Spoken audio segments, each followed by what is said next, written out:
Hello everyone and welcome back to my YouTube channel with another useful and informative video. So guys, in this video I'm going to show you how to fix cannot get mail issue on your iPhone. So guys, if you are trying to get mails on your iPhone but you're facing this issue and you are unable to get your new mails on your iPhone, here I will show you how can you fix it.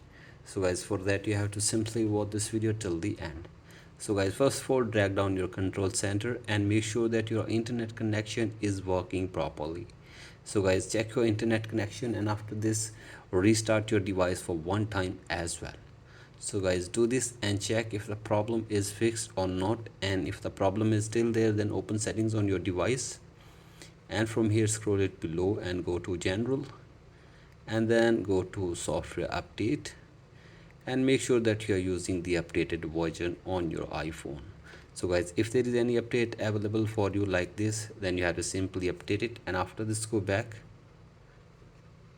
So guys, you have to simply go back and now you have to scroll it below and go to date and time and set your date and time from here, then go back and then go to language and region and tap on region and select your country or region correctly and then go back and tap on VPN and device management and make sure that there is no connected VPN on your device and then go back and tap on transfer reset iPhone, tap on reset and reset network settings of your device for one time as well.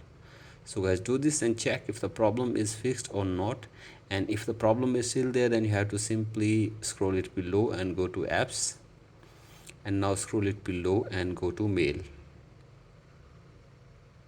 So guys, here is the mail app and from here you have to simply tap on mail accounts and then tap on fetch new data and from here you have to simply turn on the toggle for push and after this check this to automatically. So guys, here you can see this. So guys, do this and after this check if the problem is fixed or not, and if the problem is still there, then you have to simply contact the Apple support team for further information and help. So guys, hopefully they will try to fix this problem for you within 24 hours. So guys, that's it for today's video. Hope this video helps you. Please like and subscribe to my YouTube channel as well. Thank you.